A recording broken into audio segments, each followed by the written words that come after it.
ভগ্ন ব্রিজের দশা দেখে আঁতকে উঠছে মানুষজন। ৩ বছর ধরে সন্ধ্যার পর চলাচল বন্ধ। দিনের বেলায় জীবনের ঝুঁকি নিয়ে চলাচল। ক্ষুব্ধ বাসিন্দারা, প্রশাসন নির্বিকার।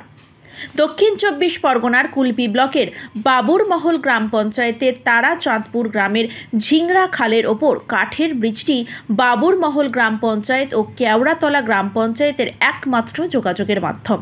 ১২০ ফুটের দীর্ঘ এই কাঠের সেতুটির একদিক থেকে অন্যদিকে যেতে যেখানে ৩০ সেকেন্ড সময় লাগে, এখন সেই জায়গাটা ঘুরে আসতে ৪ কিলোমিটার রাস্তা পার হতে হয়।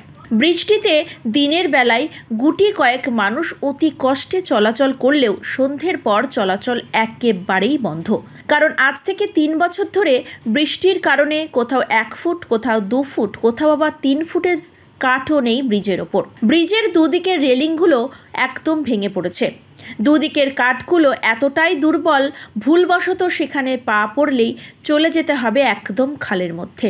এমনিভাবেই বহু দুর্ঘটনার কবলে পড়েছে বহু মানুষজন।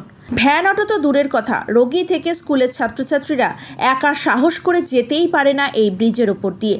ওই এলাকার কয়েকজন প্রতিবন্ধী ভিক্ষুক তারা জলে নেমে খাল পেরিয়ে ভিক্ষে করতে যান। বহুবার রাজনৈতিক নেতা থেকে বিডিও, এসডিওর কাছে জানিয়েও আজ নেতাদের শুকনো আশ্বাস ছাড়া কিচ্ছু নেই।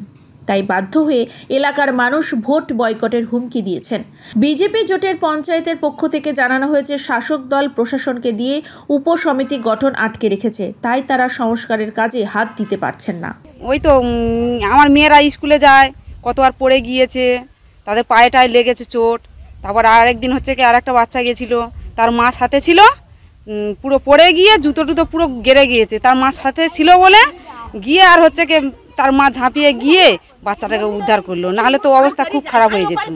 এরম ভাবে চলা যাচ্ছে না, আমরা যেতে আসতে পারছি না, বাচ্চাদের স্কুলে পর্যন্ত দিতে পারছি না, এমন অবস্থা। আমরা আমাদের পাকা পোল চাই, আমাদের এই একটা দাবি আমাদের। রুগী যেতে পারছে? রুগী তো মোটেই না, ভালো মানুষ যেতে পারে না। আমি সেদিন চাল নিচেতে পড়ে গেছি, চালটা উঁচু করে ধরে আছি, যাও কাঠ নিচে একটুখানি ছিল বলে যাও হামাগুড়ি দিয়ে উঠতে পেরেছি।